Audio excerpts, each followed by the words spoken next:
I'm going to call this meeting to order. The Thursday, June 13th, 2013 meeting of the AMATS Technical Advisory Why Committee. are we inside? We are starting at 2:34 p.m.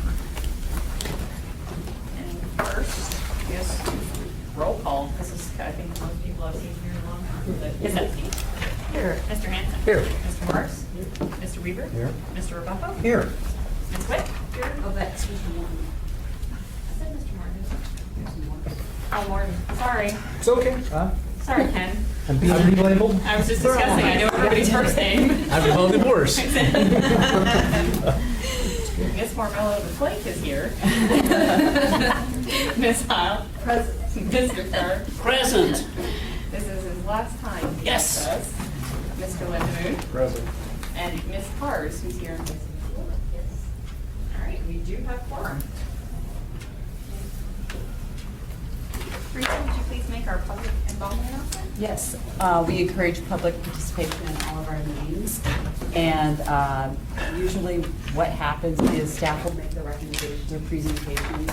The technical advisory committee will discuss, and then public comment will be taken. And we have a sign-in sheet there, so please sign. All right, so first item up is the approval of the agenda. Move to approve. Second? Moved by Ms. Heil, seconded by Mr. Carr. Are there any opposed to the move? Hearing none, we are so approved. We have no minutes today, so we just have something. I have no information regarding the status of the minutes. Lori, do you have any information on?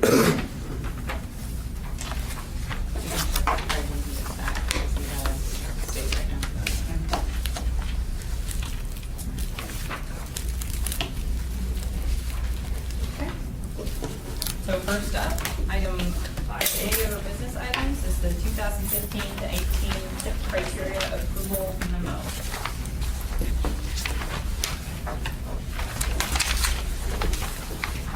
Bart, this is you. Yeah, in your packet is the program criteria approval, and the staff updated the ranking and scoring criteria, and we met in work sessions as well. And Bart will provide an update on the work that we've done. There's some minor recommendations and improvements, and we also did receive some comments in regard to the public review on the document. The comments we received are included in your packet. We received two sets of comments, one from Bicycle Commuters Anchorage and one from Utah Hogan. And then the sheet that I handed out may not be in order. The green bar across the top, that is Craig and I's initial stab at responding to those comments for the TAC to discuss what they'd like to do with recommendations. And we can go through that, or we can go through the criteria first. There's been no changes to the criteria since you originally released it for public comment 2 months ago. So it is what it was. And those comments is what we received, and then the recommendations are in that.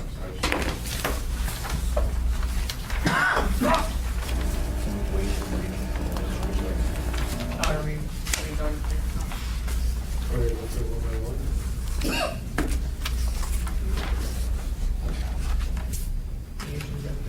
One by one.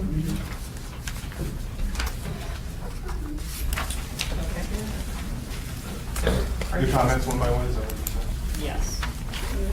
So on the green sheet, the first comment was from, it was a summary of the overall statement from Bicycle Commuters Anchorage that the roadway criteria should, well, they said must reflect a complete streets approach. Our response is we don't currently have a complete streets policy, currently like the Muni has on context-sensitive design. We would recommend that we add that to the work task for next year and to develop a policy so that we can include it into the scoring criteria.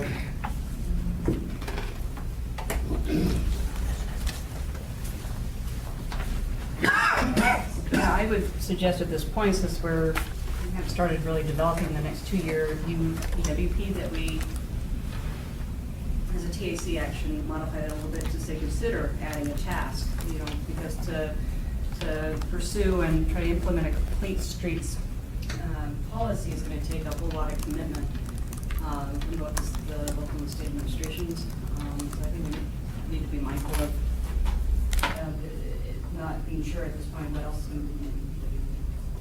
be my recommendation. to consider that. Just saying that that's gonna be one of the highest priorities of the next 2 years. When we said consider adding, what does that mean as far as, we'll think about it and get back to them, or? Well, take a look at it, what it would take, what kind of staff commitment, what kind of resources it would take in the next 2 years to actually develop and recommend a policy.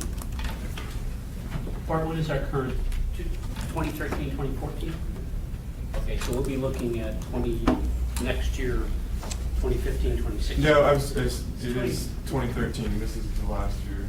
Last year. Yeah. So when will you be developing a new one? Yeah, this fall. But I think Jennifer's got It is. So it'll be in place before November.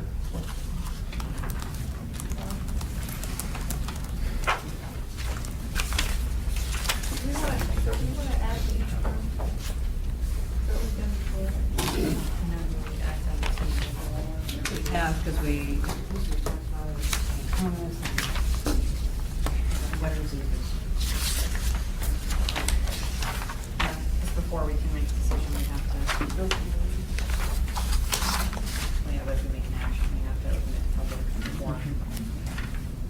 Okay, just a clarification, I guess, amongst the committee. Do we want to go through these and act on them individually? So have our discussion, have the public commentary, and then have our action on each individual one to simplify it? Or do we want to go through the whole thing and then do it at the end? Yes. I didn't help clarify. I think one. The one. So these could potentially be amendments to the scoring criteria depending on how we approve them, we approve it. Is that fair to say? Yes. So could we treat it as, individual portions of an amendment, approve or disapprove, and then modify the scoring criteria as we decide here? That sounds to me to be a little faster than to do it that way. I don't know. It's just hard to remember everything to do it. You go through everything at once and then when you try to go through. In the end, we'll have to make a motion for the entire package with any changes that we had agreed upon. But trying to tackle all of it and approve it all at once, it would be difficult. Yeah. Stephanie? Yes. Can I suggest we go through and ask Bart to go through them all quickly, and maybe we don't ask questions at this time, and just let him explain what they are, because I think there are some that once you get down to criteria, number 4 or 5 or 6, I start feeling better that maybe we didn't address it number 1. Yeah, I do have a question on number 3 when we get there. Okay. I guess committee decision. How we prefer to do this. But I think individually.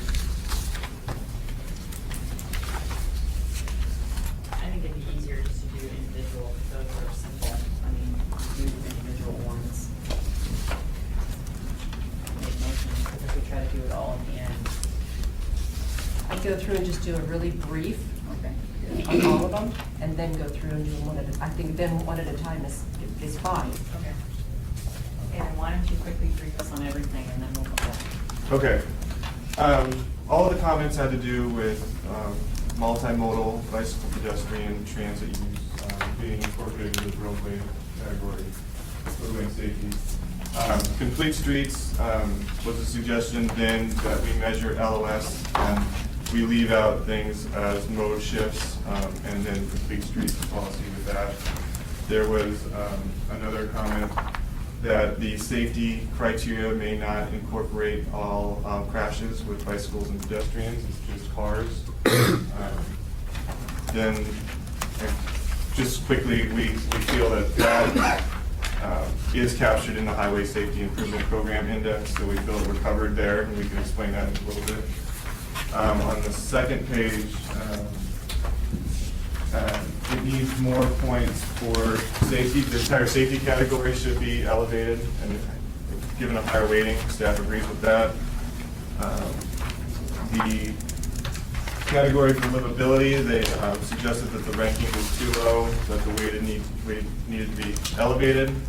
We disagree with that because it puts it at the same level as some other categories that we feel are maybe more important than the roadway category. TA is the appropriate place for that criterion. And then there was some confusion over on the modal connectivity, whether it included points for bike to bike or sidewalk to sidewalk, whether it was just, or it had to be like a sidewalk to transit thing. So we suggested clarifying some of the wording there so that it incorporates all of that. Then one category, the freeway category, in the functional classification, they felt was too highly, given too many points. Staff feels that because of map 21, that's where the national goals are. That's really the best use of federal dollars. We feel it's appropriate to have a high weighting on freeways and expressways. And then we got a repeat of the same comments basically from Todd Logan. He reinstated two major points of what BCA did, and that was that we needed to have a more complete streets approach and raise the scoring for the safety category. And then he also mentioned the confusion on the connectivity portion, bike to bike or bike to bus. So recommended changing some of the language there. Quick and dirty, and then we can get the depth if you like.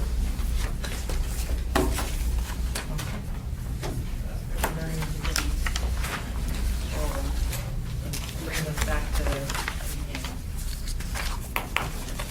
Item number 1. Is there any other discussion, I guess, in the first item of, instead of just saying that we'll add a task to the UPWP, that we'll consider adding the complete streets as a task?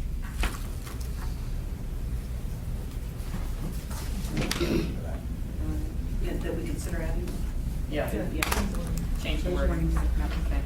Are there any, I guess, questions, comments from the public on the first public comment? What was that? That's not the same. That's okay. I was asking if there's anything from the public who wanted to comment on ours. All right, so it's back to us on that first item. Who's your approve? Second. As Martha. Bruce, you're seconding, or are you seconding to approve as modified? Yes. All right, are there any opposed to moving? Instead of just saying add a task, we'll say consider adding a task. All right, there are no opposed, we are so moved on the first item. All right, second item, criteria number 1. This is a similar comment.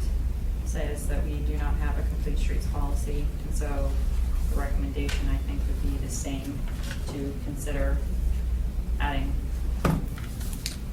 So moved. I think on this one, I'm sorry to interrupt, That's okay. is that we would also look at maybe creating a multimodal level of service and look at what data needs we might need to incorporate that kind of ranking. So the recommendation would be consider adding a task of EPWP as well as evaluating a multimodal level of service standard. Yeah.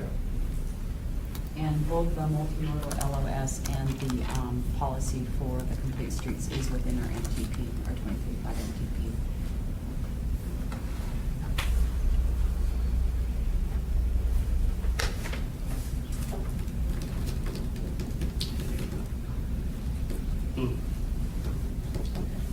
Any comments?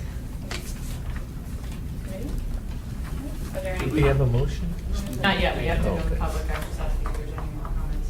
Are there any questions or comments from the public on item number 2? Hearing none, it's back with the committee. I'll move to accept the recommendation from staff with the edits. That's it. I'll second. All right. Friendly amendment Yes, Ms. Hunt. to include adding a multimodal level of service standard as part of the recommendation. I guess the amendment was consider adding the task to the UPWP as well as evaluating multimodal level of service. Okay. That's what you moved. Yes. Yep, Yeah, that's let's move. Okay. Are there any opposed to the motion? Hearing none, we are so moved. Item number 3, criteria number 2. So this item, we said, because the HSIP does include all crashes.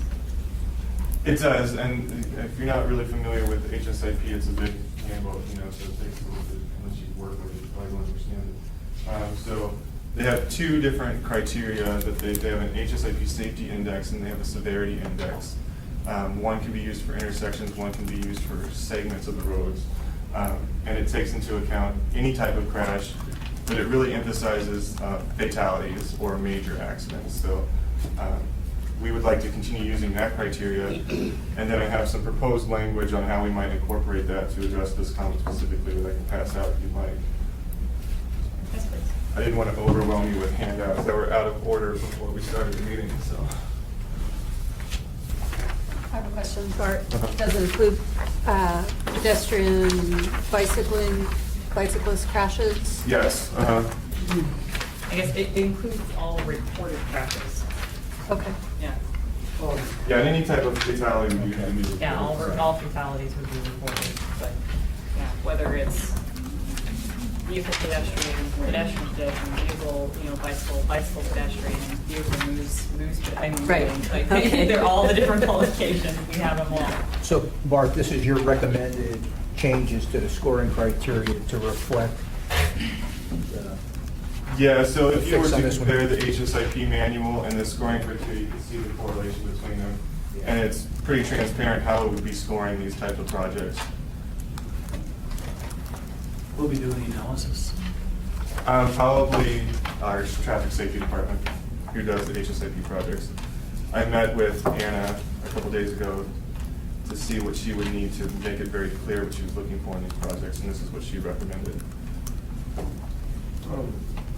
Technical question, but I don't really,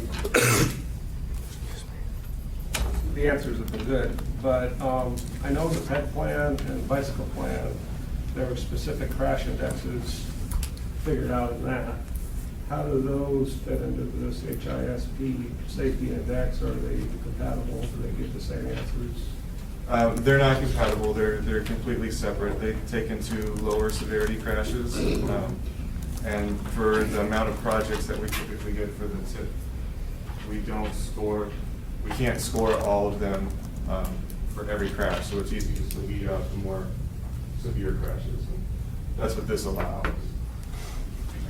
Is that inconsistent in so much as that we've already approved those other 2 plans? Those other plans, I mean, they would take into account, like, if a crash happened on a trail, like a bicycle-to-bicycle crash, but nobody was injured. And so this would not include those type of crashes. Yes.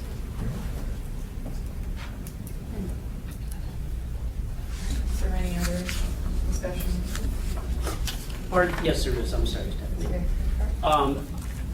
I understand what you said, but, when you look at it, the HSIP criteria are basically very fatalistic. Nothing happens unless someone gets killed, is what it boils down to. And yet, if you go back and you look at some of the criteria that's maybe in the bike ped or even in the reported crashes, by analysis, sometimes you say, wow, we've had 5 rear ends or 2 T-bones here, no one's been killed. Somehow we've got to be able to say something's happened at this intersection without waiting for someone to get killed. Is that going to be evident in the scoring in any way? Not as drafted, no. And I don't, I guess it's fairly clear, but I mean, in the rail industry, the national policy is 0. I mean, it's unfortunate from the perspective that we're held to a very much higher standard. But, you look at part of the criteria, and when you're saying that there really is nothing wrong with an intersection until someone gets killed, I think sidesteps the question that all the complete streets, the context-sensitive design, the highway traffic safety strategy manual, looking at that design and all that, seems to be taking a more holistic approach. And I don't really see that reflected in this criteria here. So. Yeah, and I would reinforce that even on the railroad crossing side. We've got situations where we watch near misses every day, that there's an obvious problem, and the mere fact that no one's been killed yet is more a function of luck than it is good design. So,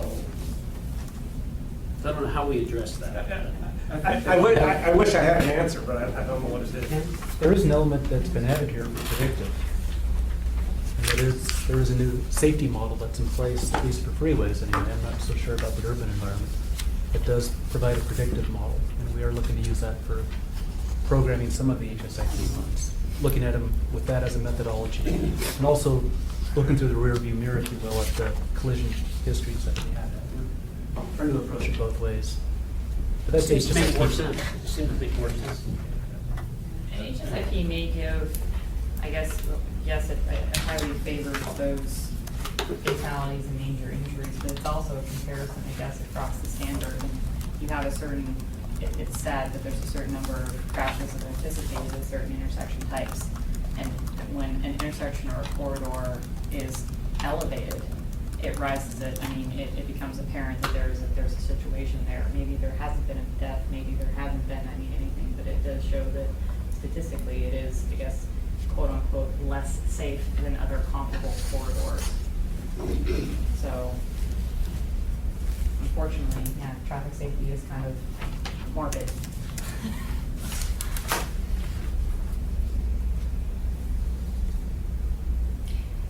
At this point, I suggest that if we go ahead and accept and move that forward for approval and use,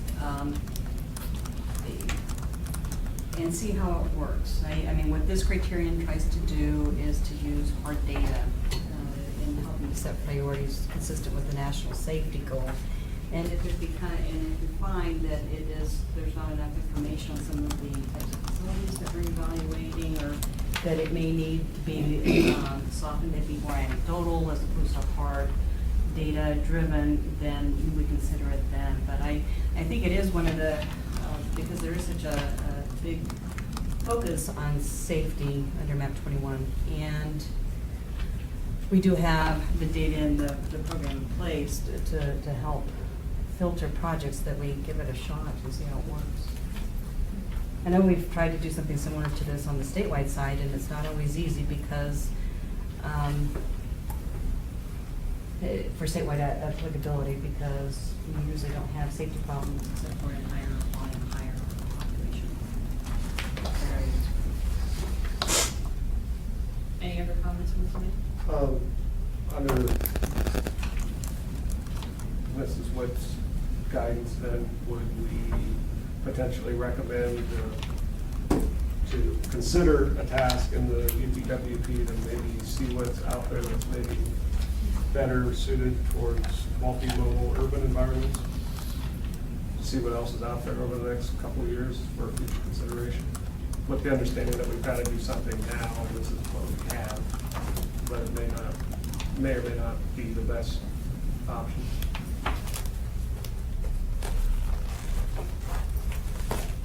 Sure. I mean, I think as they are developing their UPWP, again, with safety being such a strong emphasis on performance measures as well as performance targets, yeah. Probably is an idea to see if there's a new LCAP out there. See if there's something, yeah. So when we say consider, or I guess consider again as you're setting the UPWP. Possibly accepting the Well, accepting the I guess modifications as Bart has put, with the modifications, but then considering adding a task to UPWP to evaluate. Yeah. One other model available. I don't know whether we call using the HSIP an interim thing until that's completed. Yeah, we need something to be able to move forward with now. Agreed. Yeah. Agreed. I think we have to, it sounds like we have to go with the HSIP that was in the interim. But if we say that it's interim until the UPWP has a chance to see if there's anything better, to make a recommendation.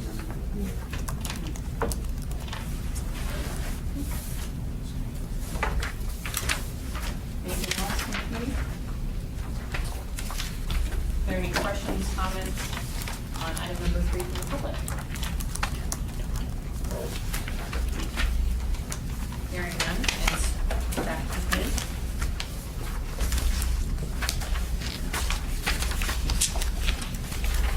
We've approved the proposed alternate wording for the number 2 criteria for roadway and safety project, and the recommendation to consider adding another task, the BW. I'll second that.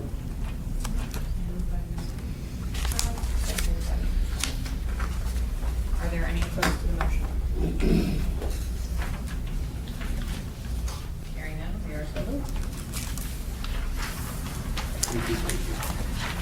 On item number 4. Item number 4 is the recommendation to increase the weighting of the safety criteria. Just point out that this is the roadway and safety set of criteria, so that particular criteria should be increased in weighting. Staff's recommendation to increase it to 1.25 or 1.5. For the amended criteria. The amended criteria. Yes. What's that number, where does that number appear on the sheet? In the gray bar to the far right. Oh, wait, the gray bar. You can see congestion 1, safety 1. 1 is currently the highest weighting, but it's shared with, I think, congestion, which is 3. Three things shared. Yeah. The first 3 criteria shared. I was gonna make a recommendation that instead of increasing the safety, I mean, at the end of the day, the point of the whole exercise is the safety category is being considered the highest weighted category in the whole exercise, and that's what we all have to agree is what we want to see. The other way of doing it is to take the other 2 1.0s and drop them to like 0.9 or 0.8, because the numeric grading in the subcategories on 1 and 3 are higher than they are in 2. I just have this pet peeve about weights being greater than 1.0. Number 8 is also weighted at 1. But that's a me thing. Yeah. But it's the same principle. There's another one also. There's more than 3 at one point? Yeah, there's one other. Connectivity. Oh, okay. Well, same principle would apply. I mean, you could use the other ones to something equal, since the assumption is you consider those as equally important. But if safety is more important, then that is the only one at 1.0.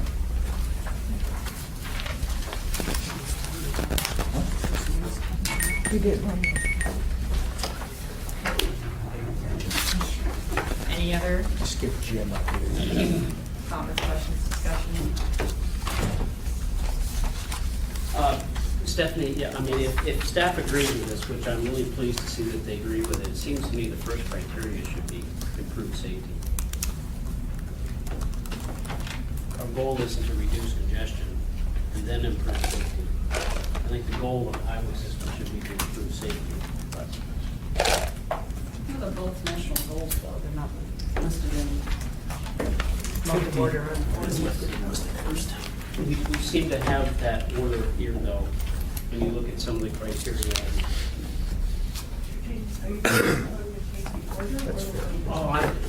I'll agree with Steve when he makes his proposal, but I'm just suggesting that number 1 should be improved safety, number 2 should be reduces congestion.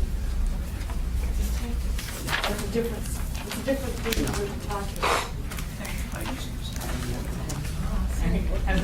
Any other discussion on this thing? Any questions, comments, discussion from the public on item number 4? Are you looking for a proposal from me? Not yet. Okay. This is a first for me, so you're gonna give me time to think. It's not actually, it's open to the public. Right. Hearing none from the public is back with us. Kevin Sussman. I was just hoping someone can remind me of what all the goals are, because I think it will help with all our discussions. 7. There were 7 Pull up national the goals. phone, Yeah, I know. Congestion management, safety. Wait, you said- There's congestion management, sewer safety, there's delivery, environmental. Freight delivery? Mhm. I got 'em. Thank you. Safety, infrastructure condition, congestion reduction, system reliability, rate movement and economic vitality, environmental sustainability, reduced project delays. Where's that from? Or, This is from map 21 FHWA, performance management, well, this is first one. safety. Are they in order? They're in no order. It just says 7 here. Okay.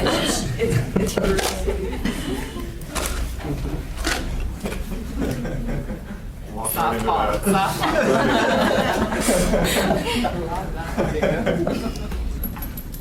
Pretty much everywhere they have it listed, safety's number one. All right. So yes, it's back to us now. Would you like to make a motion? All right, sure, I'll make a motion. I'd like to propose that that the committee shows its support for making improving safety the most important category here by reducing from 1.0 to 0.9 the other categories, the other three categories that are rated at 1.0 terminal. I'm sorry? And changing the order of the two, of categories 1 and 2 to reflect number 1 as improved safety, number 2 as reduces congestion. I'll second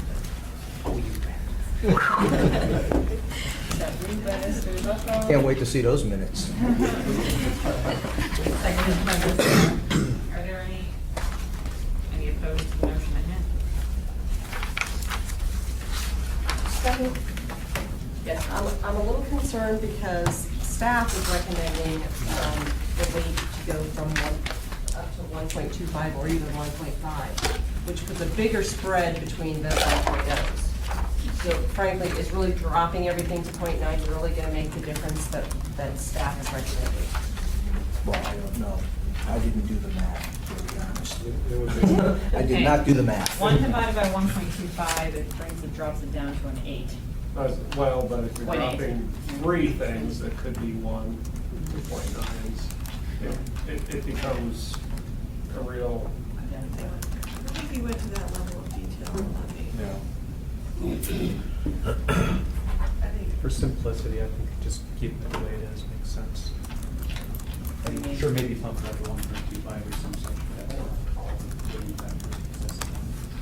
I have a hard time getting past this, we're convincing over a pot that's somewhere around $25 million per year. Really? I mean, how much are we really gonna worry about it? We're talking one project. It's perspective.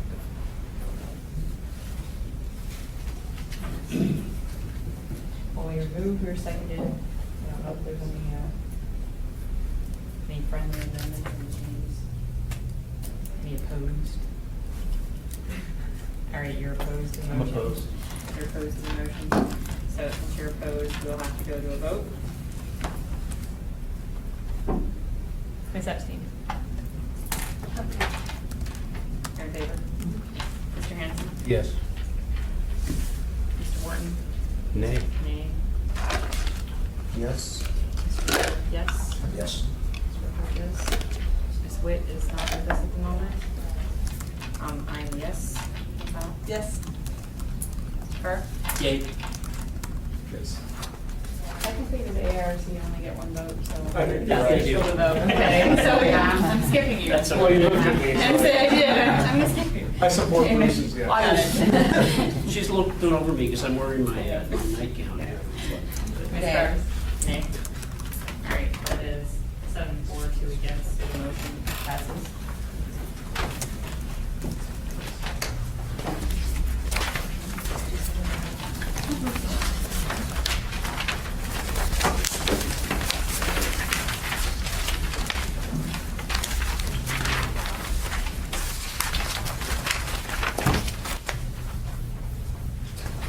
The next one was that the neighborhood livability and quality of life weighting be increased from 0.25 to 0.5.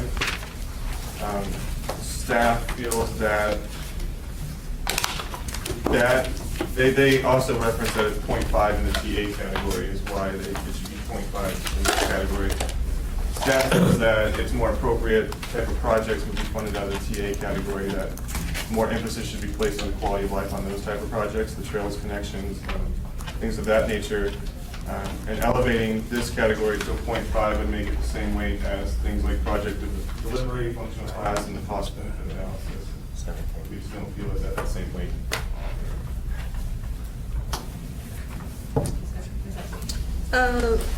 Well, I was glad you read the 7 goals, and it sounds like environmental sustainability is one of those goals, as is, you know, project delivery and some other things that are related. So I guess I don't agree that it's a problem that it would be the same way as project delivery functional class. So I would support this, and I think it's good we had a comment.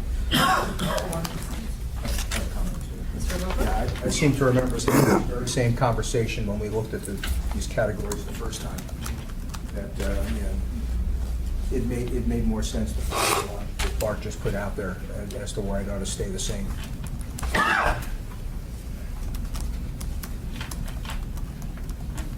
other discussion? Any questions, comments, discussion from the public on item number 5? Hearing none, back to the committee. I move that we accept the recommendation from staff and we do no change. Moved by Ms. Howe, seconded by Ms. Any opposed? I'm opposed. We'll go to a vote then. Ms. Epstein, you're a nay? Yes. Mr. Hanson? Yes. Mr. Martin? Yes. Mr. Reaper? Yes. Mr. Bucko? Yes. Ms. Wick? Yes. I'm a yes. Yes. Yay. Nay. That was 8-4, 2 against, so the motion passes.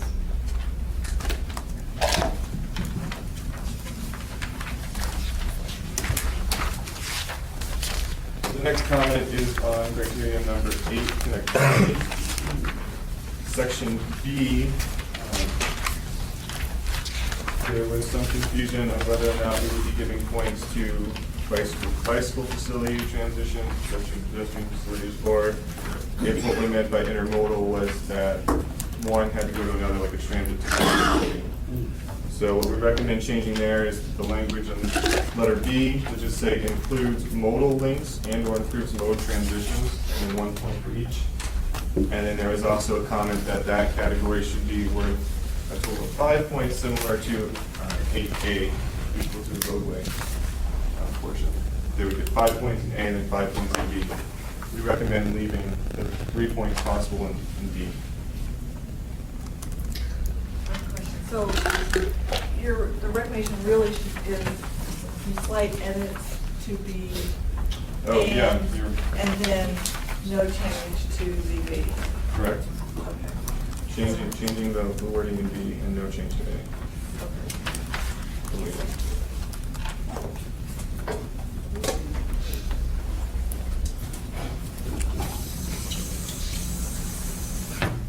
Is there other discussion?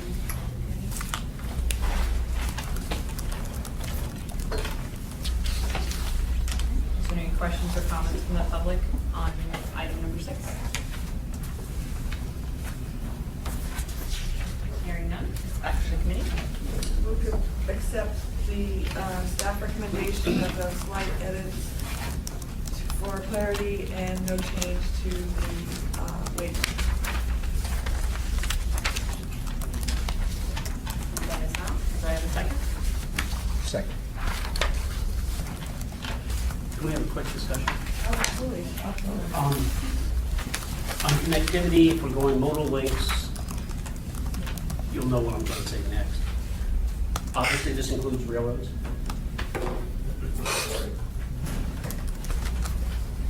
You know, you have railroad connections with buses, railroad connections with airports, railroad connections with seaports.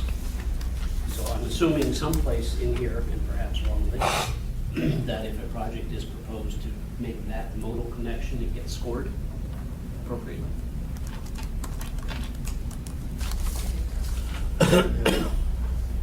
Mhm.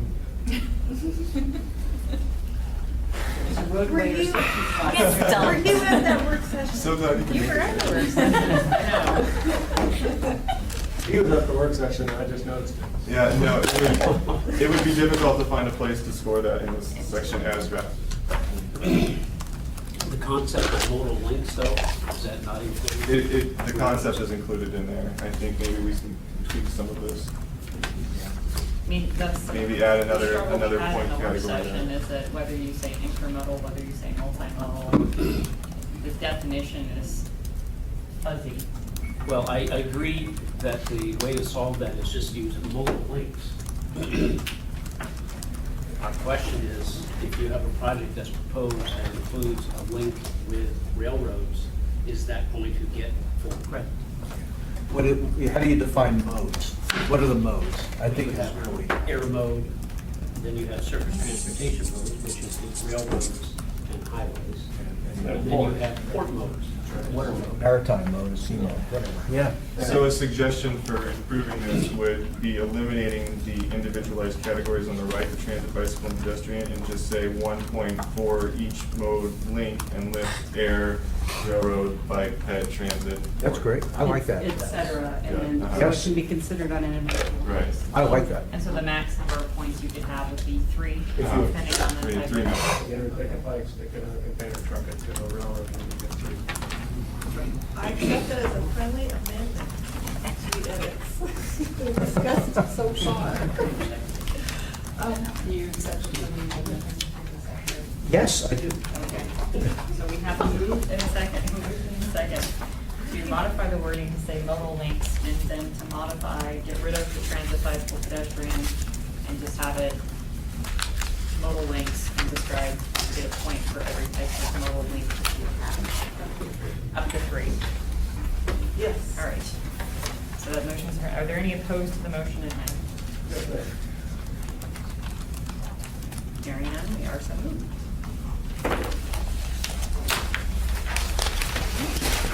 The next one is criteria number 9 with functional classification. The comment is freeways and use of roadways is too heavily weighted. The category must be weighted in tandem with other projects as a complete streets project. Our response is that because map 21 puts such an emphasis both on the goals and the funding on the national highway system, it's more appropriate for us to fund those type of projects through AMATS.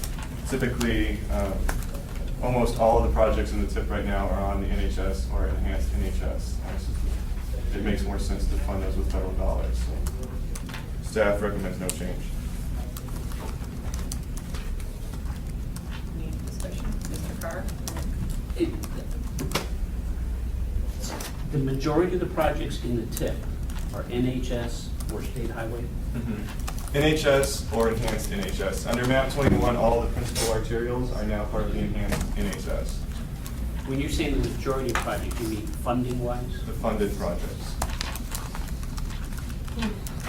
And actually, If you look- nationwide, the majority of the funding is also directed towards the Yeah, funding that doesn't even come directly to AMATS, but it's spent. I remember an exercise that this group went through several years ago to say, what are our most important projects? And then figure out how to fund them. And I'm wondering if we've gotten away from that. You have a department that's trying to transfer road systems to the local municipalities. You've got a major metropolitan area here that is intersected by a lot of NHS system, no question about that. But this is AMATS, not the National Highway System. So I'm just wondering if what we're trying to do is say, okay, we get all this federal money, this is how we're gonna define what the projects are, as opposed to saying, what are the projects, and then how do we fund them? That was the person you're signaling for. One of the things that we worked very hard at. Just a comment. If, I mean, this is, keep in mind that this is, these criteria are used to set priorities for federal funding, and as the group responsible for making recommendations for the allocation of limited resources, it seems appropriate to make sure that those facilities that serve that have the greatest number of people traveling on them remain a high priority. I mean, functional classification is one of those few ways that we can objectively allocate or score projects using, and a lot of it depends on who you talk to. You know, that a local street might be somebody's highest priority, and yet it's absolutely not appropriate for this. I mean, it is the most difficult and most expensive program for project delivery. And so I don't know, I think functional classification is one of the few that you can actually be truly objective about, that it is appropriate to consider based on the function of a roadway. You know, I think, Jennifer, I would certainly agree with you up until map 21. Map 21 is trying to change the direction and get more of these funding decisions down to a local level. You know, in some cases, they were going to transfer money. There was discussion of transferring money directly to the MPOs to make the decisions more at that lower level. You know, here what we're doing is we're paying for projects that are in the bailiwick of the Department of Transportation. The National Highway System is not something that we control. You guys do. So, you know, like I said, I'm just throwing it out there. I mean, we went through a long exercise here to determine what our priority projects were and then figure out how to fund them. It seems to me this is turning that around. Here's our funding, and here's the project that meets that funding criteria. So, you know, I mean, Well, and actually, I think Teresa in part isn't functional classification already part of our scoring. It was for the projects that were in MTP. But even And it's it Yeah. currently.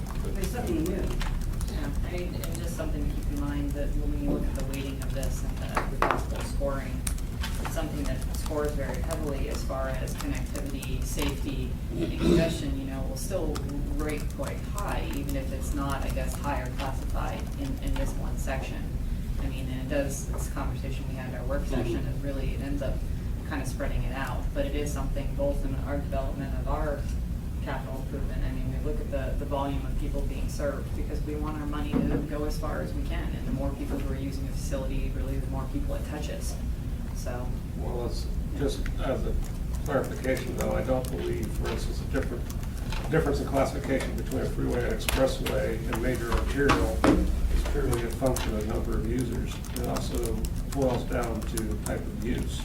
And we certainly have a number of minor arterials that probably have more traffic on it than major arterials. So if we're going to say that these classifications somehow directly relate to the volume of traffic on it, I think it could excuse resolve in some cases.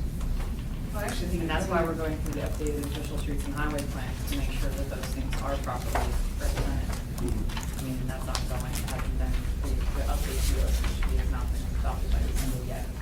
And Brian, I think too, if you look at we haven't gotten to it yet, but the cost benefit guideline criterion 11.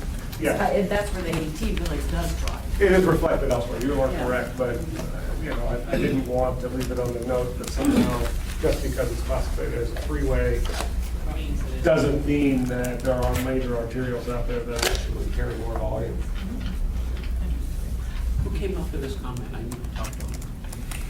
This was from Brian Litmus at Bicycle Commuters in Anchorage. Now, I was going to suggest that the category is all about congestion reduction and freight movement. And in those instances there, improvements to freeways and expressways take freight movement and make it more efficient. And the point of this is, you know, if you're improving, you know, it's more important to improve a freeway or an expressway and access to it as a means of reducing congestion and better moving freight, then it ought to have a higher score than a minor arterial or a major arterial would. I'm okay with it the way it is, given the context of the category. Correct me if I'm wrong, are you suggesting that this number 9 clearly has to do with freight movement, not? Yeah. Well, I'm just looking at the source of the you know, the map 21 source there, where it says the national goal of congestion reduction in freight movement and economic vitality. If that's the case, then shouldn't we consider water, air, and rail as well as freeways? Well, that's not, this is a roadway safety criterion. Yeah, I mean, really. Okay. That's not really here. I thought freight was number 14. Freight directly is number 14, but when we were going through the work sessions and looking at the different goals, that, looking at the criteria, and we tried to group them and match them to the national goals of MAP 21, and looking at the different ones that actually apply in those cases. And for functional classification, the congestion reduction and freight movement are ones that are tied to classification of roadway.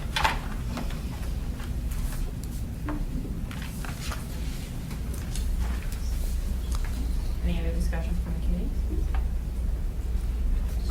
Yeah, I think it's environmental sustainability, not freight. So it all depends on where you're sitting. And the goals. Are there any questions or comments on, we're at number 7, right? Number Yes. 7, from the public.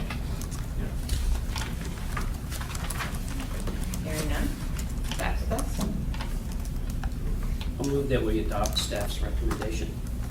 Second. Moved by Mr. Carr, seconded by Ms. Allen. Are there any additional comments? Hearing none, we are so moved. The last two comments are virtually identical to the comments we've already discussed. And we've already addressed them.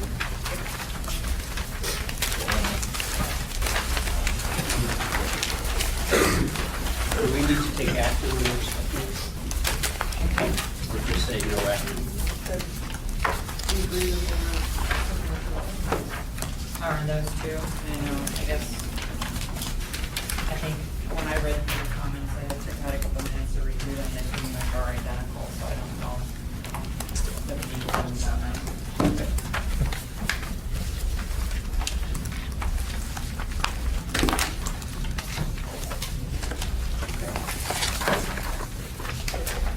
So do we need to? We would need to recommend approval to the policy committee each set of these, the roadway and safety project, the CMAC and the TA. I think we might have comments on separate ones, so maybe each one individually. We have no more recommendations. Staff does not for them. Are you still waiting for comments on the TA criteria and the CMAC criteria? No, I received no comments on those, so I think Jamie has a comment for the CMAC one when we get to that. The staff. As well. Does anyone address the comments first or move? No, So that was everything. Those are all the comments on the roadway. We've gone through all of that. For motion. Then we forward to the policy committee for their consideration and approval of the adoption of the roadway and safety criteria. As amended. Second. So moved by Ms. Witt, seconded by Mr. Bucko. Are there any opposed to the motion? Hearing none, we are so moved. So next in front of us is the TA criteria. And we said we received no public comment on those. No? So we're going to need discussion.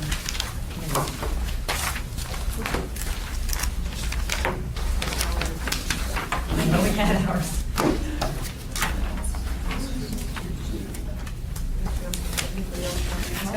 Is there any questions or comments from the public at this time on the transportation alternative project evaluation criteria?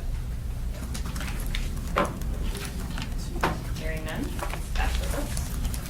I'll move to adopt the draft I'll move to recommend approval to the policy committee of the transportation alternative project evaluation criteria. Second. Moved by Mr. Carr, seconded by Ms. Howe. Are there any opposed to the motion? Hearing none, we are so moved.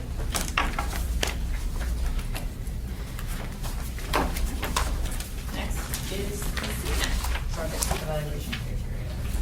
Is there any discussion amongst the committee? Questions? Is there any comment? Was there any? We received any public comments? No public comments. Okay. Yeah, I think staff has- And some. Sorry.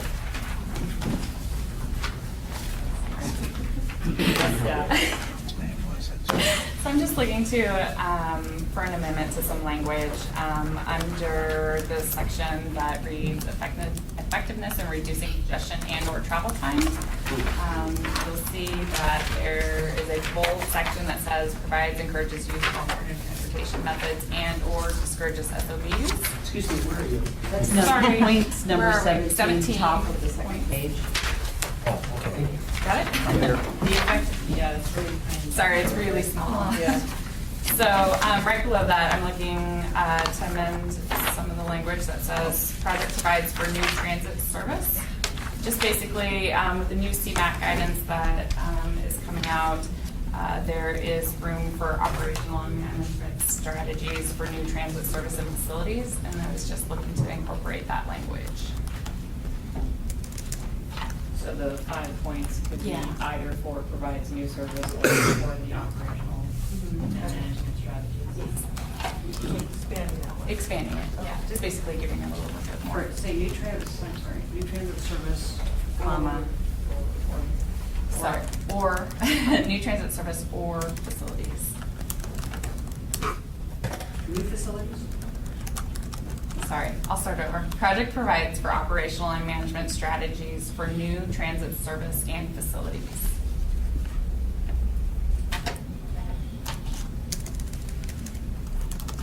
The operational and management piece is the piece that we're really looking to expand on for transit. Can you repeat that one more time, Jamie? Sure. Yeah. One more time. Project provides for operational and management strategies for new transit service and facilities. Primarily, the CMAQ funds. Is it just the operational stuff for new transit, or is it looking towards providing a new transit service? New transit service and or facilities. New facilities. Sorry, yeah, it has to stay in. Facility, we should say, is new.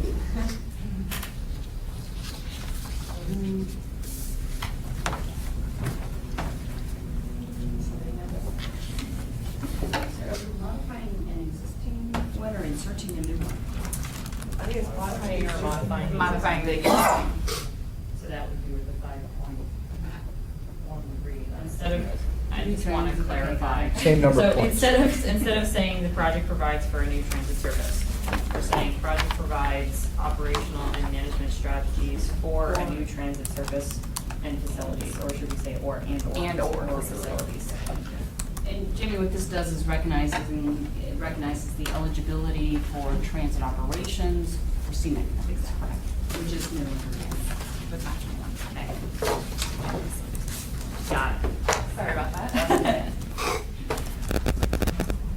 questions from the committee on that? Just, Mr. Are you, is that okay with you? Absolutely. And I'm fine. And this is something Lance and I have talked about Yeah. quite at length. It just didn't make it in during the public comment period, so. Great. All right. Are there any questions or comments from the public at this time on the CMAQ project evaluation criteria? Just a question, Stephanie? That's what the public. Oh, I'm sorry. All right, hearing no public comment, now it's back to Bill. Mr. Kerr.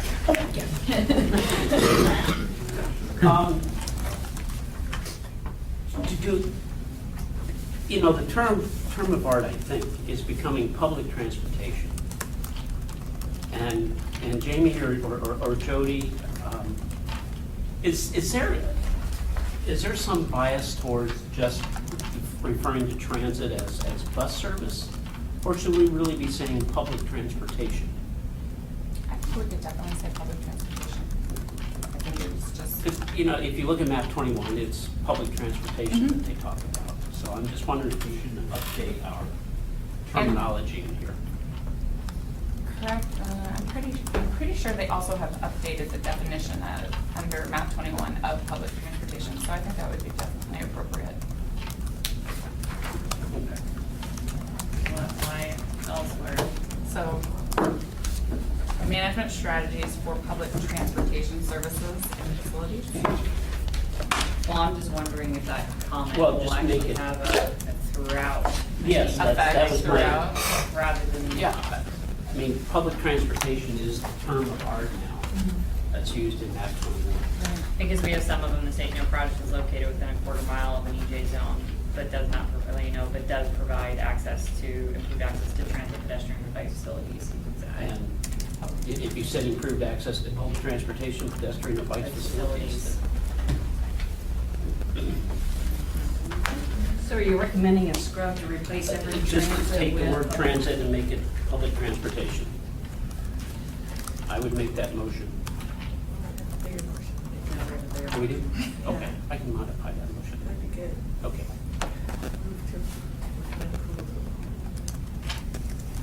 I did the last one. I move to recommend to the policy committee the adoption of the CMAC project criteria, evaluation criteria with the edits discussed for replacing public transportation for transit and for expanding the project provides, blah, blah, blah, blah. I'll submit it to Bart. Oh, I'll second.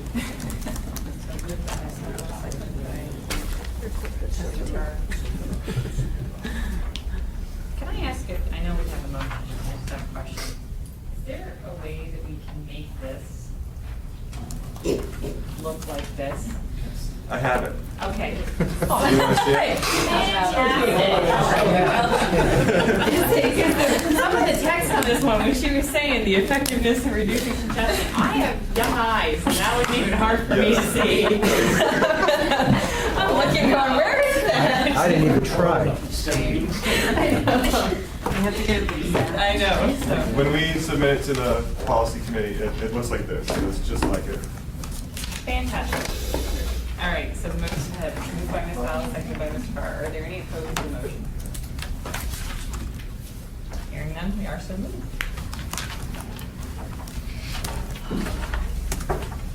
All right. So that's complete item 5A, correct? All right. So now we are item 5B, the 2011-2014 fiscal admin modification number 6. And you have a memo before you that recommends some amendments and changes to tables, primarily the roadway table and the National Highway System table, and adding some text to the Dowling Road extension and adding the medical project and some funding amount for the project. And I will go ahead and let Mr. Goff explain it. I think that pretty much says it. We have two separate memos, 5B and then the 5B supplemental. 5B is what we're including on the website, and that is just adding the word radios into the text of the fleet improvement and support equipment. It's a recommendation from public transit. Apparently that will help FTA out with their funding. Little clarification. And then the other two changes, we have a STIP modification that is out for public review, or it's actually just closed public comment about being incorporated, and it adds funding into the Seward Highway project, and then it also adds a new project in the Anchorage area funded with those NHS dollars for principal arterial pavement resurfacing and ADA compliant projects. So it's a larger project with smaller projects underneath it. That is going to be funded through the STIP, but we need to recognize that in our STIP as well. These are not funds that AMATS controls, these are statewide dollars. So those go into Table 6. And then in Table 3, we just want to recognize in the new STIP amendment, the funding gap that we've been talking about for Dowling Road. We've been really close to funding that completely through the TIP. If there is a gap, we estimate with the time this amendment started with $6.9 million. That is being added, so we can use that money to close that gap on Dowling Road and actually get funded. So. What's left to fund? Nothing now. It was, Oh, okay. yeah, when we were moving money around, it was 6.9, so that will close whatever it is, yeah. So that means Dowling completely funded. Unless some high bid comes in that we're not expecting.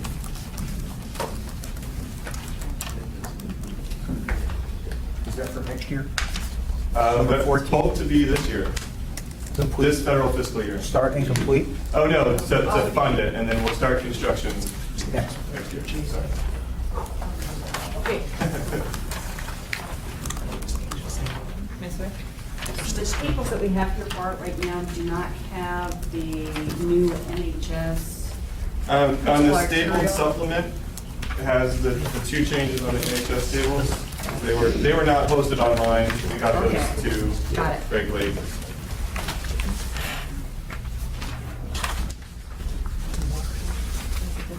Yeah. So the only ones that we tables we have to worry about are the ones and stuff. And just for my own clarity, you said on the original 5B, the only thing that was added in that needs improvement in support equipment was radios. Okay. Yeah. Sorry, it's not color and it's Not supposed in to be color. in red. And I was like, Is that the only thing we changed? thank you.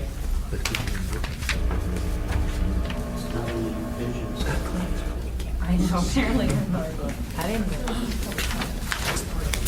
So is there any other questions or comments on the TIP amendment from, I guess, the TIP modification? Wrong language. All right.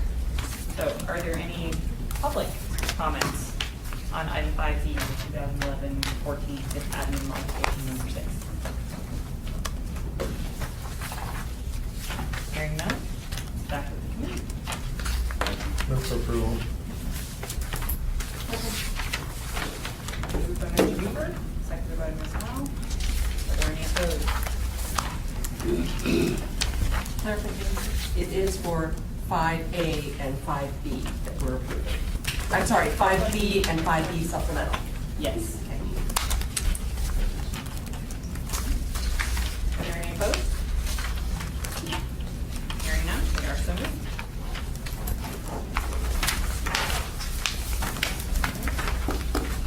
Are there any other committee comments on the business items at this time? I have a question, because the notice that went out said we were going to discuss policies and procedures change to number 6, and is that because Steve Morris isn't here that got out? Yes, it did. The website was incorrect. The attached agenda was correct, however. So should we see if there's anyone, members of the public that are here for that reason? Matt will be providing an update on the annual air quality report also.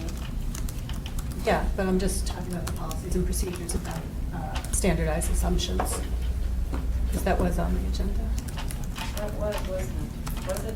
Yeah, it's been acknowledged. The agenda that was sent in the email blast, I believe, had that on there. The agenda on Right. the AMATS website did not. And that's why I sent the note around I did yesterday, because it was supposed to be on the agenda. Craig wanted to be here to discuss it. So Got it.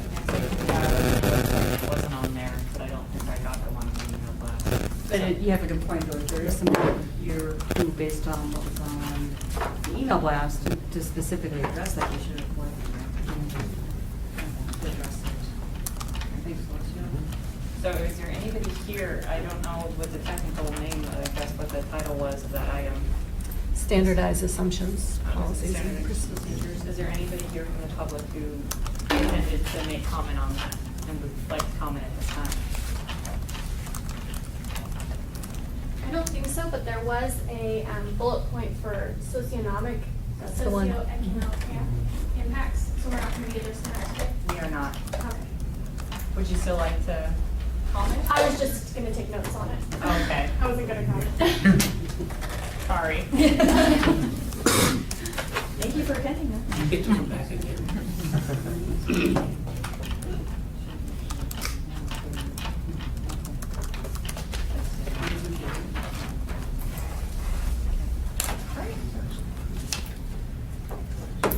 I don't think, anybody else, just to make sure, before we move on to the, because we're about to move on to the informational items. And we're going to move on to item 6A, the annual air quality report. I don't want to blind anybody in the first row here, so about to turn off projectors. Don't forget to state your name for the record. My My name is Matt Fitchick. I'm with the Anchorage Health Department Air Quality Program.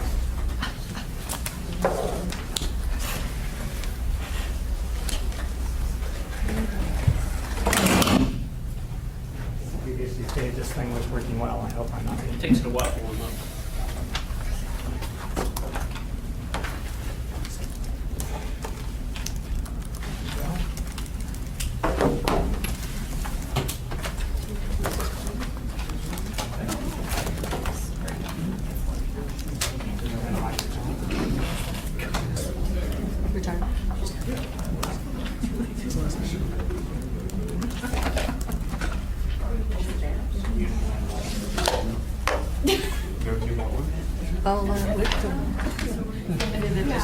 Or lack of, you gotta consider the source.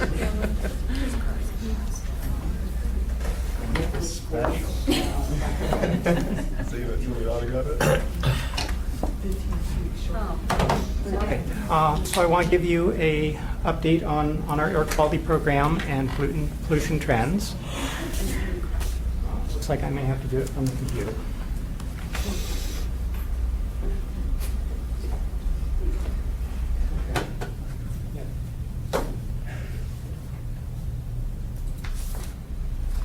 All right, so in the air quality program, we either have previously, we monitor for carbon monoxide and particle pollution on an ongoing basis. We have previously monitored for ozone and airborne lead pollutants, and on occasion we also do studies of air toxics.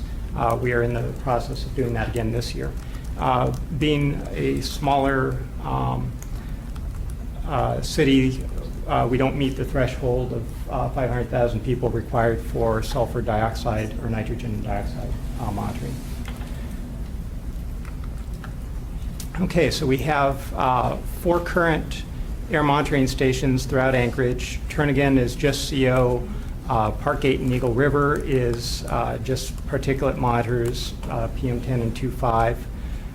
Tudor is our maximum PM10 exposure site right along Tudor Road, and Garden has a little bit of everything. That's a picture of our Garden monitor site in Airport Heights. You can go to the next one. Okay, Anchorage historically has had a problem with carbon monoxide pollution. Through various studies, we determined that it was largely due to cold start emissions from motor vehicles, and that makes it an issue primarily in older established neighborhoods with a lot of outdoor parking. Okay. This is the trend in carbon monoxide pollution through the years. Second maximum 8-hour average, which is the design value that's compared to the air quality standard. You can see we've made great improvements since the early 80s when we used to violate on a regular basis. Our last violation was in 1996, and we expect to see this improvement continue, albeit at a lesser pace than before. And because we don't anticipate any future problems complying with the carbon monoxide air pollution standard, the IM program was no longer necessary, and we were able to complete a limited maintenance plan that streamlines the conformity process. Okay, PM 2.5 you can think of as primarily smoke and soot. And we did a study at the Garden site and determined that about 60% of our PM 2.5 during the winter is due to wood burning. And if you go to the next slide, Teresa, this is the annual trend in PM 2.5 concentrations. The design value for this is the 3-year average of the 98th percentile of the 24-hour average. So if you take any of those 3 recent years from 2009 on, we're at about 2/3 of the air quality standard. We're well below the annual standard, which is the red bars. But I present Anchorage as a cautionary tale. If Anchorage were to see a rise in energy costs, we could see a greater use of wood burning to heat homes, and that situation could change quite easily. Okay, for PM10. Fairbanks is the cautionary. Oh, absolutely, I'm sorry. Yeah. I'm sorry. Fairbanks is in bad shape. Yes, Fairbanks has a lot of wood burning, especially with outdoor wood boilers, so we're trying to watch that closely and make sure our regulation is appropriate. Okay, so we have a present-day problem with PM10, primarily during the spring breakup period. We also can have PM10 episodes as a result of windstorms and even in the late fall before we have sufficient snow cover. But, and Teresa, if we can go to the next slide. From this busy slide is showing you the points as first maximum concentrations, and the bars are the second maximum concentrations. And pretty much all the first max concentrations, those points that are above that dashed line, which is the air quality standard, were related to storms, high wind events, and those were forgiven by EPA. But the threshold for EPA has raised the bar for proving that natural events caused the exceedances. The three in red are not natural events. The first one there in 2010 was due to street sweeping, and recently here in January we had a freeze-thaw cycle that caused us to violate the standard. So we work really hard with street maintenance to try to prevent the exceedances that we can, especially due to street sweeping, and we invest a lot of time for the events that are naturally occurring to prove that we had no ability to control that situation. Anchorage does not have an ozone problem. Basically, a ground level ozone is produced by a chemical reaction between oxides of nitrogen and volatile organic carbons in the presence of sunlight and heat, and we just don't have all three conditions occurring at the same time. So well, some blessing there, huh? So we completed last year 3 summer seasons of ozone monitoring. We showed the data to EPA, and they said we agree. Anchorage does not need to continue monitoring for ozone. The state of Alaska still maintains a monitor in Wasilla. Last year, we also completed a 1-year study of airborne lead at Merrill Field at the request of EPA. They selected 15 airports across the nation that were primarily serving piston-powered aircraft because those planes still burn leaded aviation fuel. It's called 100 low lead. It's less than what used to be in leaded gasoline, but it's still the most significant source of lead emissions in the U.S. And this is the data from the study. Our monitor was located right at the point where the planes run up their engines prior to takeoff. It was intended to be a maximum potential exposure site, and the design value is based on the highest 3-month rolling average, and that came out to be less than half of the standard. So we're done monitoring.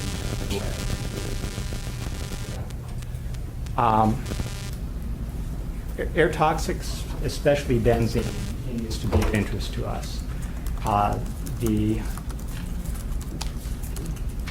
gasoline sold throughout Anchorage historically had a high concentration of benzene exceeding right around 5%. And because of tight home construction with homes that have an attached garage, all that fuel that's stored in the home has a tendency to build up inside the house. We discovered this in previous studies, and in 2008, 2009, we did an extensive sampling to quantify that, found that the mean indoor benzene concentration was about 7 parts per billion, which a state epidemiologist helped us determine could be expected to cause an additional 6 leukemias per year in a community our size. So it's concerning. However, EPA has instituted new rules called MSAT-2 that require refineries to limit benzene from any one refinery to 1.3 parts per billion, 1.3% by volume. It was previously 5%, and averaged across all refineries of a particular company that's limited to 0.62%. So we expect to see some significant changes in our ambient benzene concentrations. You can see from the graphs of the previous study that the concentrations are higher during the winter months, pretty stable during the summer, and I think I have one more graph there. Okay, this is a comparison. This is the results of the indoor analyses that we did. You can see that the concentrations in the garage are higher, and even though the garage concentrations increase as the garage temperature goes up in the summer and there's more equipment being used, people tend to have better ventilation. They open windows, there's more ventilation in the house. The concentrations actually drop inside the house. But the takeaway message is if you've got the gasoline, if you have a house with an attached garage, it behooves you to get that gasoline and all the fuel equipment out of the garage, because it really does cross in from it infiltrates from the garage to the house. And so we're hoping to see that situation improve as well. That you can make the greatest reductions just by getting that stuff out of the garage. So again, we don't anticipate any future CO problems. We continue to work hard at controlling PM10 during the spring breakup, especially by working with the street sweeping crew. We use magnesium chloride to suppress the dust. That's very expensive, so we use it judiciously. And PM 2.5, we're good for now, but we could have a future problem if wood burning increases. Ozone, not a problem. And we hope to present results on benzene study upon completion in December of this year. So the study will complete in December. We'll have to crunch the numbers for a bit afterwards. Thank you. Thank you very much. Any questions about air quality and age? I had a question. On the event for PM10, you said in January when we had that thaw and we had a non-natural, occurrence of high. Yeah. I mean, how do we deal with something like that when you have that freeze thaw in the middle of the winter? And I guess it's a non-natural, but Right. how does EPA view that? Well, I think we'd be very hard pressed to try to claim that as an exceptional event. There were no high winds or anything else other than the thaw that caused it to happen. They would probably say, well, you guys need to figure out some way to keep that material from being released and airborne, which isn't practical. So we basically just take that one on the chin and hope that we don't exceed by some other foolish. Okay, thank you. I guess I would follow up with that by saying if freeze thaw is not unusual here in Acres. No. So maybe thinking about some strategies that you might be ready to put into place Well, would be a good idea. The only strategy I could even recommend would be to apply a dust palliative, and that event occurred in the course of 24 hours. Warm spell, boom, material melted out of the snow, turned cold again, freeze-dry effect, things blew up for a day. But that has to be reported to EPA, though. It is reported, and So, yep. we did the same thing with the windborne event that we had. We hadn't reported those before. So then we developed a strategy to report those, and EPA eventually forgave us for those kind of events. Right, and each time that we do one of those exceptional event waiver requests, we have to demonstrate it thoroughly to EPA, and that takes over 100 hours of staff time easily. And we have two and partial staff left. we do what we can. I don't think we have any workable means to respond to this place that quickly. Street maintenance couldn't even get their equipment prepped in that time. Any other committee questions? Any questions or comments from the public? That's all. Thank you very much.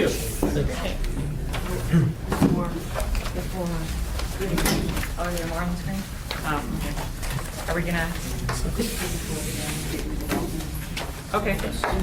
Yeah, now we're ready on item 6E, the Gamble Street Development Project. And Mr. Paul Pierce will be,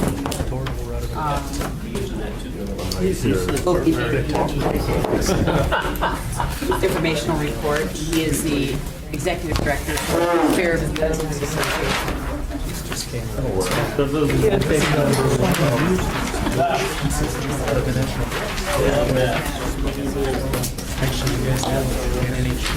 Okay, well, Chris is laying this drawing out of the whole section of the Gamble Street corridor. You'll want to take a look at this. But I just want to say that, I'm the project manager for this for the Fairview Business Association, which is businesses in the area. You all know the Lucky Wishbone, Morrison Auto, the Aces, Stanley Motors, all the businesses from Fairview there. And so we also have with us today is Jim Potts with CH2M Hill, and they're in contact along with Kittleton, and then Chris Constant is here. He's the chairman of the board of the Business Association and also vice chairman of the Community Council, which we work very closely with. So how we got to this was everyone expected some big changes to happen in Fairview with highway to highway. And because of that, no improvements were ever made to Gamble Street. So it just sat there. Everyone figured something was going to happen. And when that all melted down and everything was put off until 2035, we said, let's go back and see what improvements we can make to Gamble within that 2035 time frame, something that would last and still be valuable when highway to highway was actually built down the road.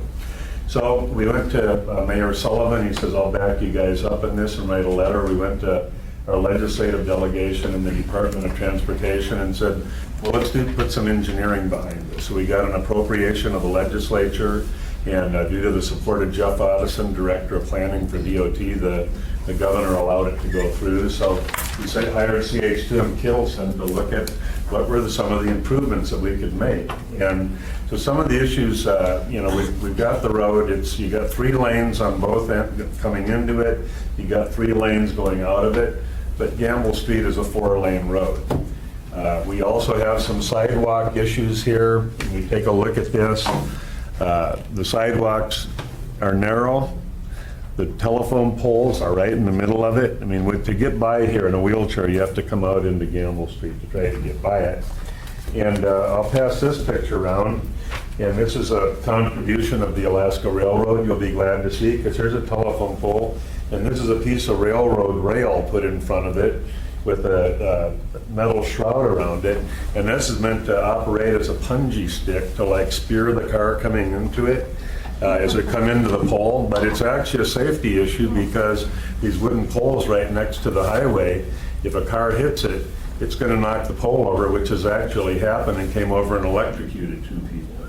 So it was very interesting, taking a look at some of these, hearing your discussion of the safety criteria that you would look at when you looked at a project. So another one is that in the winter, it's not 4 lanes, it's 3 lanes, because you got snow on the side. There's no place for the snow to go. They plow as much as they can over the sidewalk, so the sidewalk is completely impassable.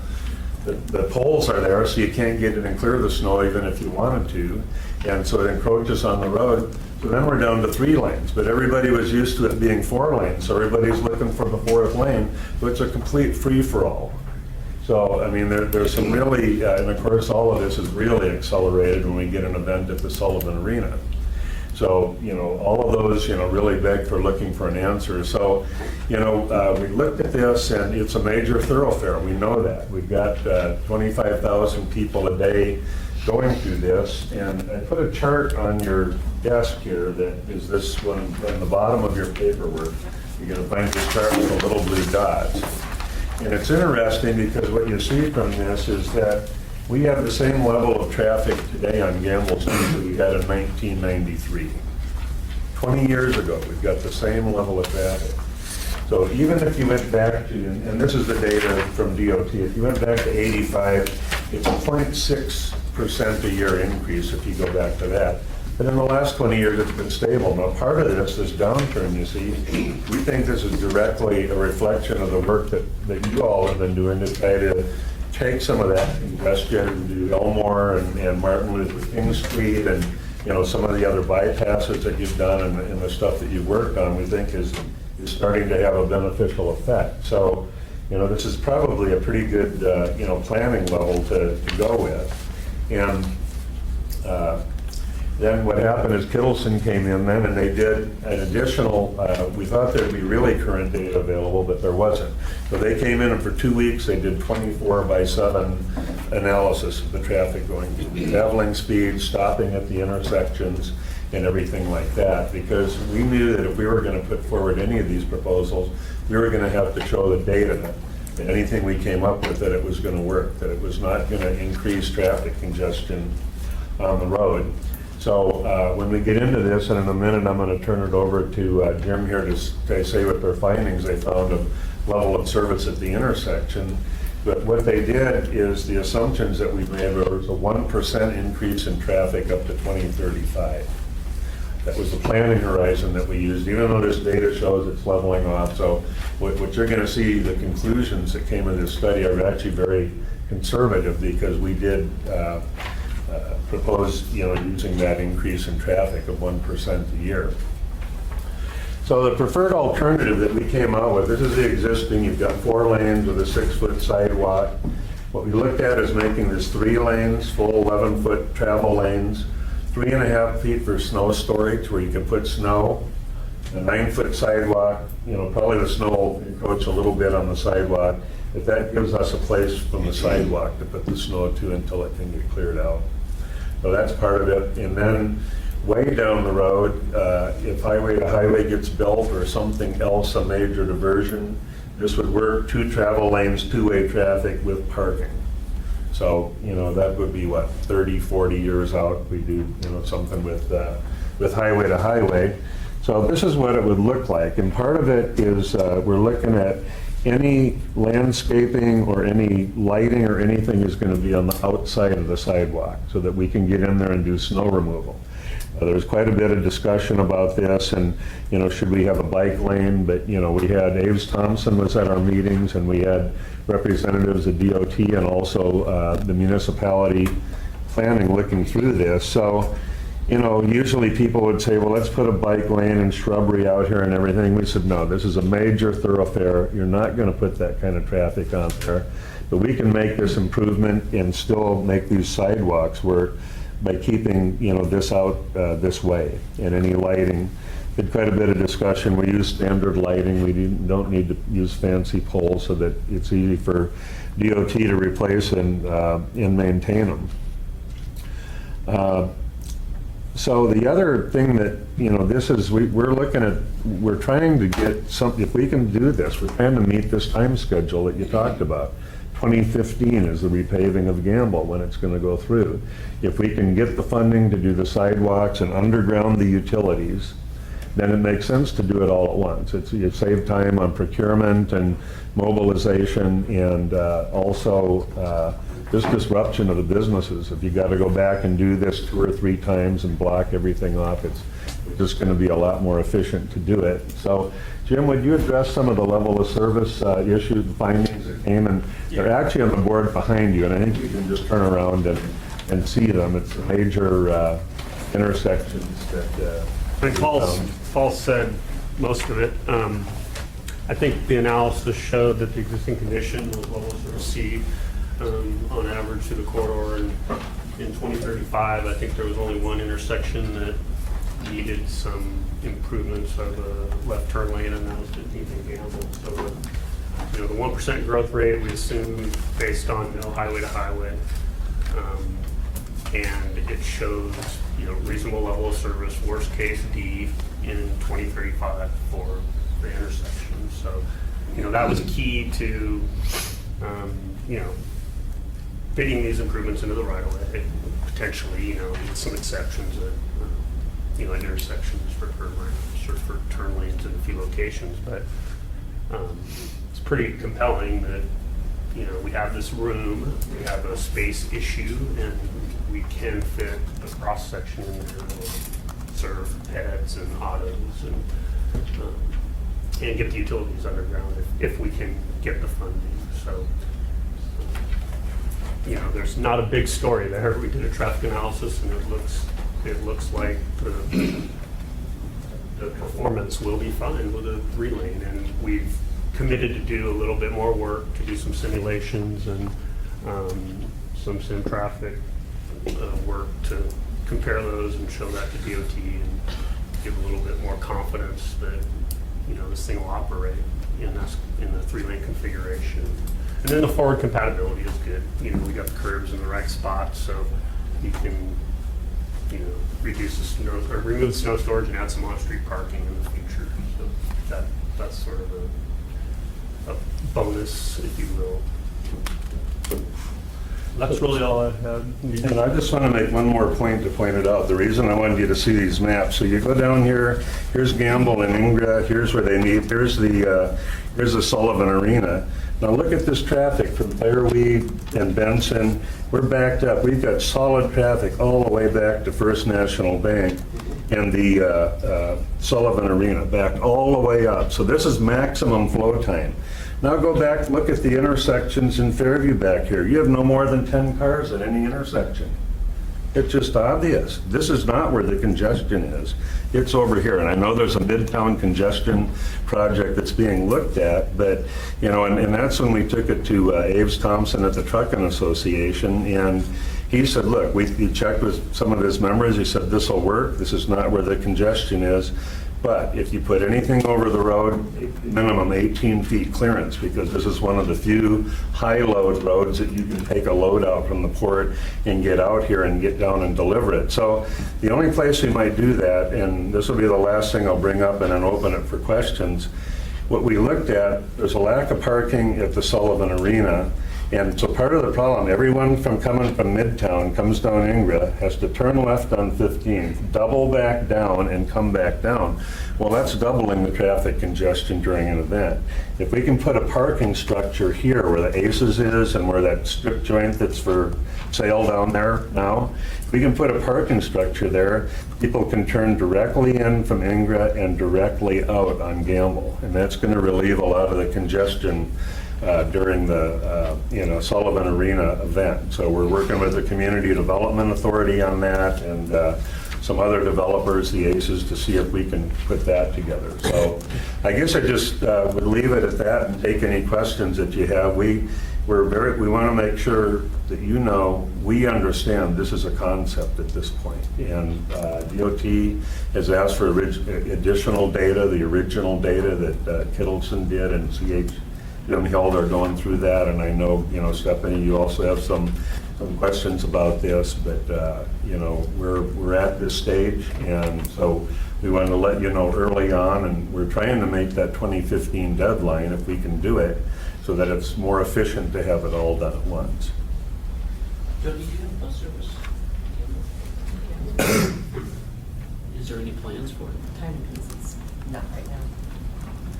And that was the other thing. People said bus stops or something. They said, that major thoroughfare, no, you're not. You can't get in and off. So there are a couple bus stops on the side streets. So, there were some compromises made, to make sure that, we realize this is a major arterial that has to function and move that traffic. And the other thing I'd say is that a lot of people look at traffic as the enemy, and they want to fight it and take it out. But for our businesses, this is their customers and their potential customers. If we can make it more safe, more attractive, more appealing to them, this is fine, and if we, end up having 25,000 people a day through there for the rest of the time, we can manage that with 3 lanes. We can make it work. So Paul, again, the boundaries of this is how far? Well, we said 3rd to 20th, and 20th is down there at Cal Worthington. And another issue these guys identified, you've got a 4th lane there coming down, but that fourth lane doesn't go through on the left-hand lane. So you come through and then people are trying to dive back in, which defeats the purpose of a left turn lane. So they've also come up with a really elegant way of dealing with that around First National Bank and, you know, and a true turn lane when you get up to Fireweed up there, it's mainly just putting in some dividing lanes and making sure that, you know. Yeah, I mean, it's a reduced pavement section, with a little bit of channelization, a couple spots, yeah. So anyway, I think some really good stuff came out of it, but, you know, this is your guys' bailiwick, and, you know, we're doing it for better the community, economic development, and the safety issues, once we got into it, were really, really heavy. Yes, sir. I got one question, one comment. First, I can't remember what the speed limit is through here right now, but were you planning on making any reductions? No, sir, and they did do an evaluation. The speed limit is 35, and when they tested everybody's speed, it was right, you know, between 30 and 35 miles an hour, and it moved, you know, smoothly through that area at that speed. Okay, and other, anecdotally, I'm down through there probably 4 days a week at least. And I'm a little concerned about the lack of provision for any sort of bicycle facilities.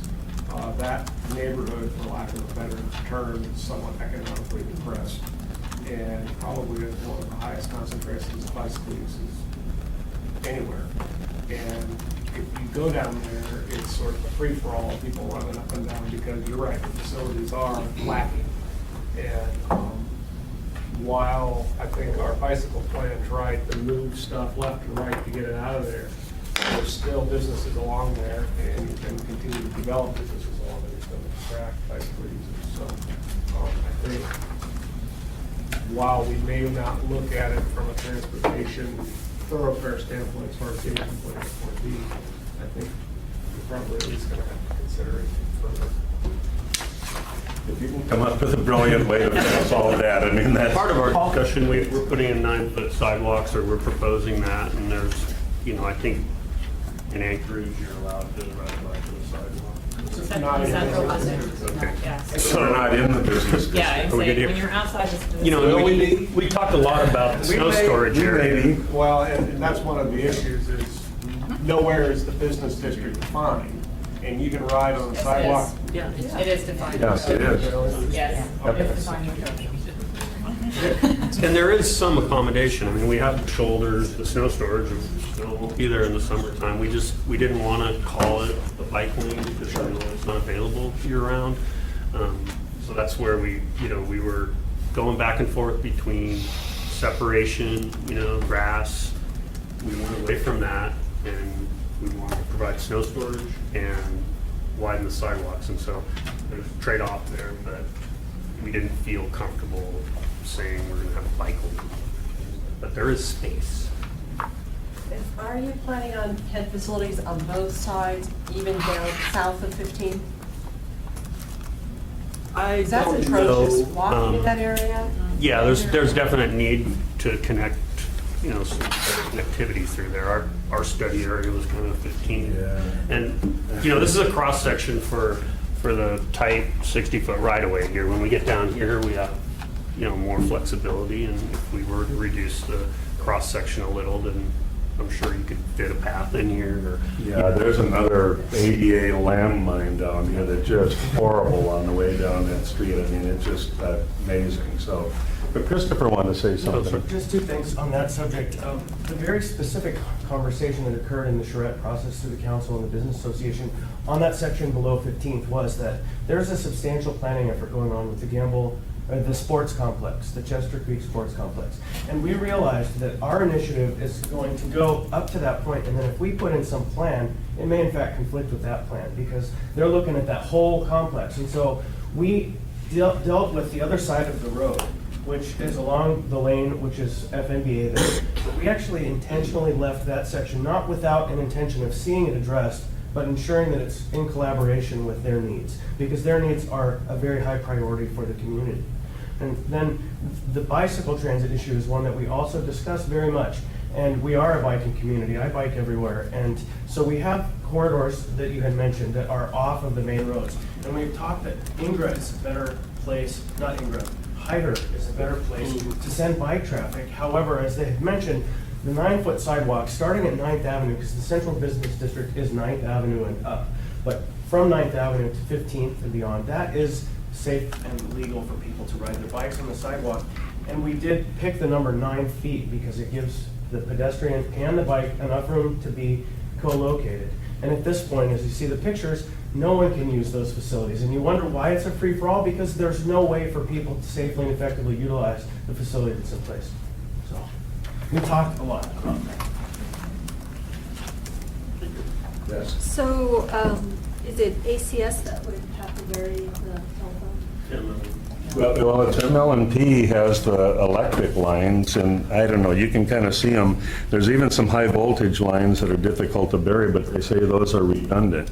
And now you got cable TV in here, you do have some telephone lines and things like that. Have you talked to any of the utilities? Oh, yeah. And what's their reaction? Well, I mean, for them, in your phone, on your electric bill, there's an undergrounding charge. You'll see it on there, so they have a fund. It's probably not enough to do all of this. So we might be a legislative appropriation to help underground this. And the other thing is that drainage. The drains are on the edge, here. Can we use the same drains, or do we have to locate the drains? So that's Public Works. We have to work with them. So we know there's a lot more homework that has to be done. But there are some private utilities on those poles.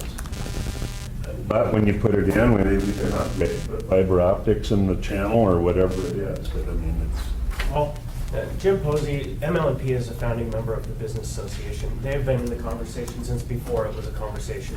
Yeah, that's what I was wondering. How supportive are they? They are Is it one a of battle the- with them? Well, they are. It's not on their high priority, so it's down there, but it is. By ordinance, it would have to be underground by the road project, and paid for by the road project. So, the whole distance, we did up by 15th Avenue when we did that stretch, and, I mean. In defense of the road budget. Yeah, you're talking, I would guess, I was doing some estimating and just using 2,000 estimate for how much it would cost, we're looking at probably somewhere around the $4 million mark to go from 3rd to 15th. And so with inflation, it's We guessed 5, 6. 10 million was a 10 rough million's order of probably- magnitude yeah, number we yeah. used. And that Yeah. doesn't include the right-of-way. The Yeah. part about the road budget, if you're contemplating the use of federal highway dollars, there generally has to be a conflict that creates the reason to relocate facilities. If you're widening the sidewalk, you have ADA, you don't have a conflict. Well, everyone's trying to say they don't own the sidewalk or we don't have to touch it. It's obviously a safety issue and an ADA issue, but as long as we're not doing anything to the sidewalk, we can just ignore it? My point That's is, what if you're people are looking saying. to create a 9-foot wide sidewalk, you have sufficient room for ADU passage. The point I'm trying to make is you don't have a transportation-based reason for placing the utility facilities underground. So I guess it points to a different funding source. Of course, we assume those are state funds. That's either ML&P or state funds. And of course, we've been working with Christine Huber out there. She's the project manager for the resurfacing the park, talked about. And she's going to continue on with her plans as they are right now. There's not going to be a disruption of that. There will be a maintenance overlay of Gamble this year, which will give some breathing room. And the deal is if we can put this together, we could incorporate that into her project. We actually solve her right-of-way acquisition problem because we remain within the 60 feet. She's trying to do ADA on all the intersections, and she's got to go out and buy right-of-way and get right-of-way on, I don't know what, 20, 25 intersections here? So we're actually helping solve a problem with that we need one small piece of right-of-way acquisition. That's a left-hand turn lane at 15th and Gamble to maintain the traffic efficiency. You also need right-of-way for all the ground equipment for the utilities. Can the utilities be placed in the roadway like they were at Calvert? The ground equipment, not the underground. Oh. The appurtenances, Oh, the yeah, switch yeah, yeah. cabinets, Right, the right. vaults. There's- the yeah. pedestals. Yep. So we know there's a lot more homework, but, you know, I mean, we think this is a good concept, and, you know, I mean, I hope we've made the case that something needs to be done here, and H2H is at least more than 20 years out, and who knows where the funding's going to come from that. I will say that leaving it hanging has been a major destabilizing factor for the whole section. Anybody in that Hyder section along there, why would anybody do anything? It's a bunch of, you know, crappy sixplexes and stuff like that, so there's no investment. And then city planning went and said, well, if they're going to put the freeway through there, we're going to take another 45-foot buffer, so our existing businesses, like Morrison Auto that's trying to improve his place there, well, now they can't go into the 45 feet because the city's come and take another 45 feet off of it. So if that project isn't going to happen, then, you know, we need to know. We can't just leave it hang for the next 20 years that maybe something's going to happen. And the other one is that then Cabada. Cabada was, the way it was designed was dependent upon tying into this highway to highway.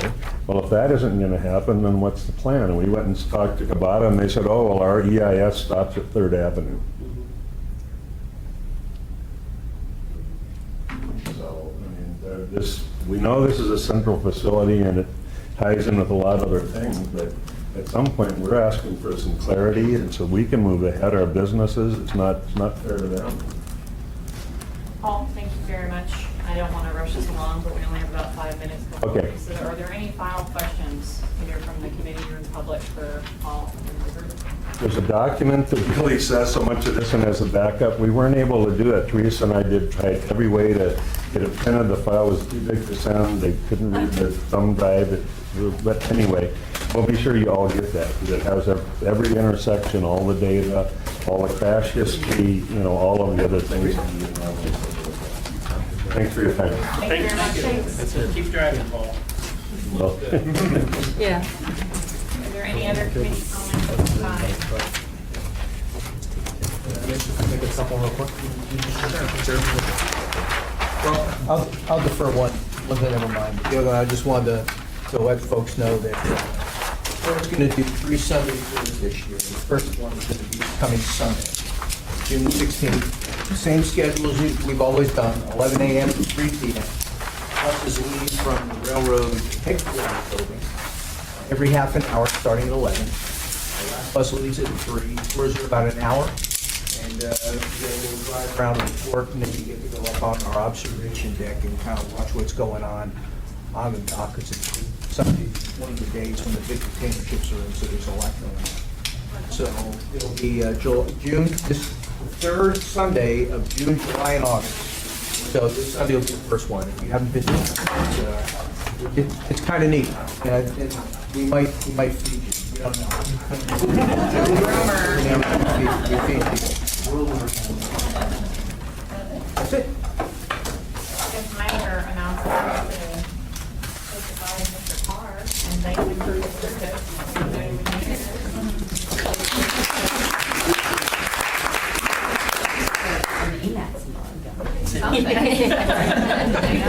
Here's the transition. Take your nameplate.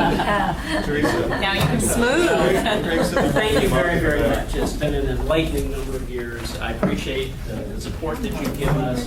We've had our ups and downs, and mostly they're all ups.